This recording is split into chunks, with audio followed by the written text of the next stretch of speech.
மக்களை வணக்கம். எழுத்தாளர் சுந்தர ராமசாமி அவர்களை பற்றி கொஞ்சம் பேசலாம் வாங்க. நாகர்கோவில் அவருடைய பிறப்பிடம். 1931 தொடங்கி 2005 வரை வாழ்ந்திருக்காங்க.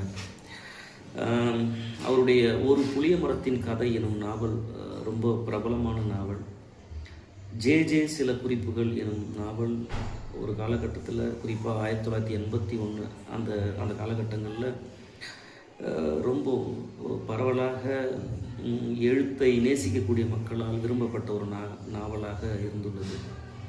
என்னுடைய நண்பர்களுக்கு எளிமையாக சொல்லணும்னு சொன்னால், ஒரு புளிய மரத்தின் கதை எனும் நாவல் எப்படின்னா, ஒரு ஊரில் பழமையான மரம், அந்த மரம் வெட்டப்படும் பொழுது அந்த மரத்தை நேசிக்கக்கூடிய எங்களுடைய மனநிலை என்னவாக இருக்கும், இவ்வளோ தான் அந்த நாவல். மரத்தை வெறும் மரமாக பார்க்குற மனிதர்களுக்கு மத்தியில் ஒரு மரத்தை தெய்வமாக, அது பல நினைவுகளாக, ஒரு ஆலமரம் எடுத்துங்களேன், குளத்துக்கு அருகாமையில் அதில் நீங்கள் ஊஞ்சல்லாம் ஆடிருப்பீங்க.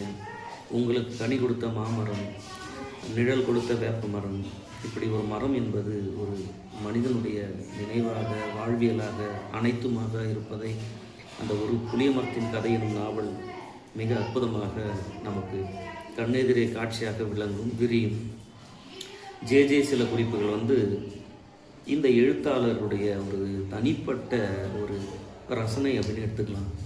மக்களை நம்ம ஒரு நடிகரை பார்க்கணுன்னு ஓடுறோம், கூட்ட நெரிசலில் எதிர்பாராத சில சம்பவங்கள்லாம் நடக்குது.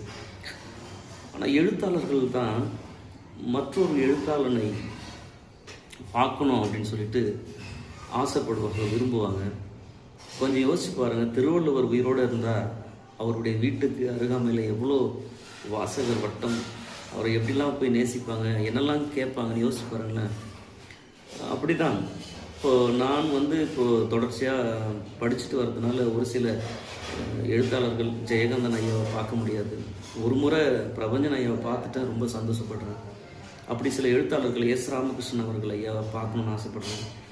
கி ராஜநாராயணன் ரொம்ப பிடிக்கும். அவரை விட அழகிரிசாமி அவருடைய நண்பர், இவங்களெல்லாம் நம்ம பார்க்க முடியலன்னு ஒரு ஏக்கம் இருக்குது. ஏன்னா அவங்க என்னென்னா மனித யதார்த்தங்களை பேசக்கூடியவர்கள்.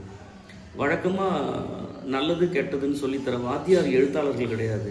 எழுத்தாளர்கள் மனிதனுடைய பிற சொல்ல முடியாத பக்கங்களை காட்சிப்படுத்தக்கூடியவன், அதற்கான நியாயத்தையும் சொல்லக்கூடியவன். மனித தவறுகளாக பார்ப்பது ஒரு சட்டம். அதிகாரத்தில் இருக்கிறவங்க அதை தப்புன்னு சொல்லுவாங்க. எழுத்தாளன் இந்த தப்புக்கு பின்னாடி இருக்கக்கூடிய காரணத்தை ஆய்வு செய்வான். தன்னுடைய தவறுகளையும் அதில் இட்டு பார்ப்பான். சமயங்கள் என்ன சொல்கிறது, வேற்று